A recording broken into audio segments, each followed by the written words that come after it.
Debate ని continue చేద్దాం. కుమారస్వామి గారు చెప్పండి, మీరు ఒక సామాజికవేత్త, ఒక బీసీ నేత, జాతీయ బీసీ నేత, ప్రముఖ అడ్వకేట్ కూడా. ఈ విషయంపై రేవంత్ రెడ్డి గారు ఒక అడుగు ముందుకేసి సినీ తారలతోటి, సినిమా హీరోలతోటి ఒక అవేర్నెస్ ప్రోగ్రామ్ గా ఈగల్ని లాంచ్ చేశారు. కార్పొరేట్ విద్యా సంస్థల్లో మన తెలుగు రాష్ట్రాలలో మన డిబేట్స్ లో కూడా చెప్తున్నాం, కార్పొరేట్ విద్యా వ్యవస్థలో అడ్మిషన్స్, ర్యాంకులు, దందా, మెస్సులు అన్నీ అయిపోయినాయి. కానీ ఈ డ్రగ్స్ కూడా మనిషిని బతికొండగానే చంపేసి ఒక మాఫియా. ఇది కూడా చొరబడితే ఇంకా విద్యా వ్యవస్థ సమూలమైన మార్పులు తీసుకురావాల్సిన అవసరం ఉంది. ఏమంటారు దీని గురించి? ఇప్పుడు సత్యనారాయణ గారు, మొట్టమొదట విద్యా వ్యవస్థలో కొన్ని మార్పుల కోసం మీరు చేస్తున్న ఈ ప్రయత్నం ఎంతో మందికి స్ఫూర్తిదాయకం. ఇది కేవలం డిబేట్ కాదు, ఇది భవిష్యత్ తరాలకు ఒక చర్చా వేదిక బాట వేస్తున్న అంశము. అలాగే రెండవది, ముఖ్యంగా ఈరోజు సామాజిక న్యాయం కోసం, సమానత్వం కోసం, సాంఘిక వివక్షకు వ్యతిరేకంగా అనేక సంవత్సరాలుగా పోరాటం చేస్తూ, మరోవైపు విద్య లేనిది అంధకారంతో సమానమని భావించి పెద్దలు మన పూర్ణచంద్రరావు గారు మార్గనిర్దేశం ఇవ్వడానికి ఇక్కడికి ఇచ్చేసినందుకు వారికి నిజంగా నా ప్రత్యేక ధన్యవాదాలు తెలియజేస్తా ఉన్నాను. అలాగే మా మిత్రుడు సతీష్ గారికి కూడా ఈ వేదికలో ఉన్నందుకు నమస్కారం. అయితే ఈ రోజు డ్రగ్ రహిత తెలంగాణ కోసం ఒక ఉద్యమ పిలుపు ఇవ్వాల్సిన సందర్భం. తెలంగాణ అనగానే ఉద్యమాల కిరటం. సో మనం ఇక్కడ ఉద్యమానికి పిలిపియాల్సిన అవసరం. మన భారతదేశ సమాజ నిర్మాణంలో కీలక పాత్ర ఎవరన్నా ఉన్నారా అంటే యువత, పిల్లలు. సో డ్రగ్స్ అనే మత్తు పదార్థాలకు బానిసలై మొదట కుటుంబం నశిస్తా ఉంది, ఆ తర్వాత సమాజం మీద ప్రభావం చూపిస్తుంది, చివరగా దేశ భవిష్యత్తును చీకటిలోకి నెట్టివేస్తుంది. ఇది అక్షర సత్యం. అయితే పిల్లల భవిష్యత్తు నిర్మాణ కేంద్రాలు ఏవిటి అని ఒకసారి మనం ఆలోచిస్తే అది విద్యా సంస్థలు. సో నేడు కార్పొరేట్ విద్యా సంస్థలు మత్తు మాఫియా స్థావరాలకు ఒక అడ్డాలుగా మారిన పరిస్థితి. ఇది చాలా బాధాకరం, విచారణ తెలియాల్సిన సందర్భం. విదేశాల నుంచి నేర్చుకున్న మన ఈ సంస్కృతి, మత్తు సంస్కృతి మన విద్యా సంస్థల గడప దాటి పిల్లల బ్యాగుల్లోకి పుస్తకాల కంటే ప్యాకెట్లు ఎక్కువ కనిపిస్తున్నది నేడు. చాలా విచారణ.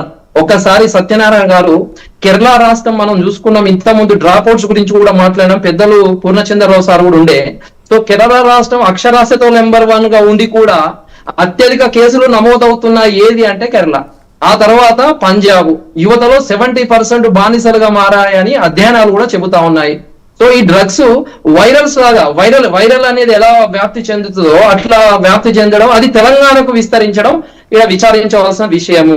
ఒకసారి మత్తు పదార్థాలను ఏ విధంగా వాడుతున్నారో గణాంకాలు చూసుకుంటే, భారతదేశంలో NDPS చట్టం 1985 వచ్చింది. మన సార్కు అన్ని తెలిసిందే. So narcotic drugs and psychotropic substances చట్టం. సో దీని కింద ఈ మాదక ద్రవ్యాలు నియంత్రణ, వినియోగము, రవాణా, అమ్మకము, సాగు, అక్రమ వ్యవహారం నియంత్రించడానికి రూపొందించిన చట్టం ఇది. సో మనం ఒక్కసారి NDPS ప్రకారం కేసు స్టేట్స్ వైజ్ గా చూసుకుంటే 2024 కేరళలో 27,701 డ్రగ్ కేసులు నమోదైనాయి కేరళలో. అదే సంవత్సరంలో పంజాబ్ లో 9,025 కేసులు నమోదైనాయి. అయితే కమింగ్ టు తెలంగాణ చూసుకుంటే మనకు 2014లో తెలంగాణలో 169 కేసులు, 2024కు వచ్చినంతకు అప్పుడు రాగానే ఆల్మోస్ట్ 842కు పెరిగినాయి. ఆల్మోస్ట్ 1,445 మంది అరెస్ట్ అయ్యారు. సో ఇది ఎంత దారుణంగా కేరళ, దాని తర్వాత ఈ పంజాబ్ లాంటి, తర్వాత ఇప్పుడు ఈ రోజు తెలంగాణకు రావడం కొంత విచారణ.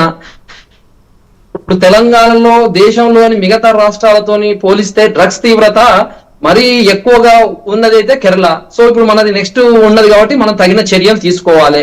అయితే ఈ వేదిక నుంచి కార్పొరేట్ విద్యా సంస్థలో మనం ఏంటంటే, తల్లిదండ్రులు అప్పులు చేసి పిల్లల భవిష్యత్తు బాగుండాలి, బంగారు భవిష్యత్తును ఇవ్వాలి, బంగారు భవిష్యత్తును మార్చాలి అని చెప్పి ఫేమస్ ఉన్న ఏదో ఈ డిఫరెంట్ ఇంటర్నేషనల్ సంస్థలు అని చెప్పి ప్రసిద్ధి విద్యా సంస్థల్లో చేరుస్తే కొంతమంది యాజమాన్యం, దానికి సంబంధించిన కార్పొరేట్ విద్యా సంస్థల ఓనర్స్ కేవలం వ్యాపార దృక్పథంతో చూడడం చాలా బాధాకరం. దీన్ని ఖండిస్తున్నాను. ఈ రోజు మానవత విలువలు లేని ఆలోచనలు చీకట్లోకి నెట్టివేస్తాయి అనడానికి ఉదాహరణ కార్పొరేట్ విద్యా సంస్థలు కాదా అని నీ వేదిక నుంచి ప్రశ్నిస్తున్నాను. ఈ రోజు పిల్లలు, సత్యనారాయణ గారు, ఇష్టం ఉన్న భోజనం తింటాం, ఇష్టమైన సంగీతం వింటాం, అలాగే ఈ హాయి కోసం డ్రగ్స్ అలవాటు అనేది యువతను సర్వనాశనం చేస్తున్నది, అనారోగ్య పాలిట పడుతున్నది. చాలా బాధాకరం. సో మన అందరికీ తెలిసిందే, ఈ వీటిని కట్టడి చేయాలి. గ్రేటర్ హైదరాబాద్ లో నడిబొడ్డున యూనివర్సిటీలు, కళాశాలల చుట్టూ ఈ మత్తు ముఠాలు చాక్లెట్ల రూపంలో డ్రగ్స్ అమ్ముతూ భవిష్యత్తును తినేస్తున్న సందర్భం. సో ఈ విష బీజాన్ని ఇనిషియల్ స్టేజ్ లోనే తుంచాలని మీకు తెలిసిందే గౌరవనీయులు ముఖ్యమంత్రి సీఎం రేవంత్ రెడ్డి గారు కూడా ఎందుకు అంటున్నానంటే June 26న అంతర్జాతీయ డ్రగ్స్ వ్యతిరేక దినోత్సవం జరిగింది. మీకు కూడా తెలుసు కదా సత్యనారాయణ గారు. అవునండి. అయితే ఆడ elite action group for drug law enforcement అని ఈగల్ ని ఏర్పాటు చేయడము, అంతేకాకుండా ఇది ఒక డేగ కన్ను లాగా తెలంగాణపై ఉంటదని కూడా వారు చెప్పారు విషయం. సో ఈ కార్యక్రమంలో ఏంటంటే రామ్ చరణ్ సుప్రసిద్ధ నటుడు చిరంజీవి కొడుకు రామ్ చరణ్, అలాగే విజయ దేవరకొండ లాంటి ప్రముఖ నటులను భాగస్వామ్యం చేయడం వల్ల ఏంటంటే ఈరోజు యువత కావచ్చు, పిల్లలు కావచ్చు, వారి మాటలు వినే అవకాశాలు ఎక్కువ ఉంటాయి. ఇప్పుడు ఈ మేధావులు నీలాంటి వాళ్ళు, నాలాంటి వాళ్ళు, విద్యావేత్తలు, మేధావులు, సామాజికవేత్తలు చెప్తే పిల్లలు వినట్లేదు. ఈ సినీ నటులు చెప్తేనే అయిన పరిస్థితి కాబట్టి వాళ్ళను కూడా భాగస్వామ్యం చేయడం ఒక మంచి విషయం. సో మరి ఈగల్ కార్యాచరణ ఎలా ఉంటుంది? సో కొన్ని కార్పొరేట్ స్కూళ్ళు బాధ్యత రహితంగా కూడా కనిపిస్తున్నాయి. ఉపాధ్యాయుల ప్రమాయంతో కూడా వీళ్ళు అమ్ముతా ఉన్నారని కొంత ఆరోపణలు ఉన్నాయి. ఇది సరే, కొంతమంది రాజకీయ సినీ ప్రముఖుల అండలు కావచ్చు, అట్లా కొంత కోఆపరేషన్ ఉన్నది అనేది ఒక ఆరోపణ ఉంది. సో ఫైనల్ గా ఈ సందర్భంగా యువతకు, పిల్లలకు, కార్పొరేట్ విద్యా సంస్థలకు ఒకటే చెప్తున్నాను, విద్యార్థి చేతిలో పుస్తకం ఉండాలి, పాకెట్ లో ప్యాకెట్ ఉండకూడదు అని ఈ సందర్భంగా చెప్తున్నాను. అంతేకాకుండా ఇది కేవలము ప్రభుత్వం ఒక్కటే చేస్తే కాదు. ఈ రోజు Prime9 ఎలా చేస్తుంది, ఈ రోజు అవేర్నెస్ కార్యక్రమం, ఇది కూడా ఈ డిబేట్ కూడా ఒక అవేర్నెస్ కార్యక్రమం. సత్యనారాయణ గారు అలాగే పెద్దలు, మేధావులు, పూర్ణచంద్రరావు లాంటి వారు రావడం కూడా ఒక అవేర్నెస్, వారి మెసేజ్ ఎంతో మందికి పోతుంది. సమాజం మొత్తం మీద, ప్రతి పౌరుడి మీద ఈ బాధ్యత ఉంటదని, ముఖ్యంగా ఈనాడు సెలబ్రిటీస్ సినిమాలో చూసుకుంటే ఈరోజు సెలబ్రిటీస్ అవేర్నెస్ కూడా చాలా అవసరం. ఎందుకంటే వారు ప్రతిష్ట కోసము, దేనికోసము డ్రగ్స్ వాడుతూ ఉంటారు. అది కాదు, జ్ఞానం పెంచుకోవడం, నలుగురికి సహాయం చేయడమే నిజమైనది. దయతలచి ఎవరైనా సినీ ఇండస్ట్రీలో డ్రగ్స్ గానీ ఏదన్నా వాడినట్లుంటే వాళ్ళు సినీ ఇండస్ట్రీ నుంచి నిషేధించాలని వేదిక నుంచి తెలియజేస్తున్నాను. ఈ రోజు డ్రగ్స్ రహిత తెలంగాణ కోసం ఇప్పుడు ఉద్యమం మొదలు పెట్టాల్సిన సందర్భం వచ్చింది. దాంట్లో భాగస్వామ్యం కూడా ప్రతి ఒక్కరం కావాలి. తెలంగాణ ఉద్యమాలకు నిలయంగా ఉన్న వాళ్ళం. ఇప్పుడు మరోసారి చరిత్ర సృష్టిద్దాం, డ్రగ్ మహమ్మారిని అరికడదాం, భవిష్యత్ తరాలకు ఒక చక్కటి తెలంగాణను అందిద్దాం.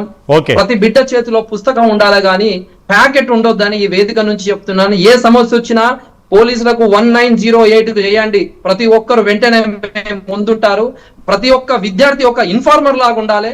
మీరు ఇన్ఫర్మేషన్ పోలీసులకు ఇవ్వాలి. ఈ రోజు తెలంగాణ రాష్ట్రంలో కూడా పోలీస్ వ్యవస్థ ఒక చాలా స్ట్రాంగ్ గా ఉన్నది.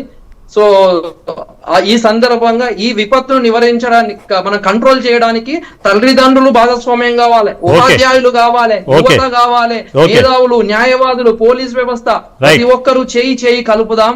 డ్రగ్ రహిత తెలంగాణను సాధించుదాం. రైట్ మళ్ళీ మాట్లాడతాను మీతో కుమారస్వామి గారు. సార్ చెప్పండి, పూర్ణచంద్రరావు గారు మీరు ఒక IPS ఆఫీసరు, DGPగా రిటైర్ అయ్యారు.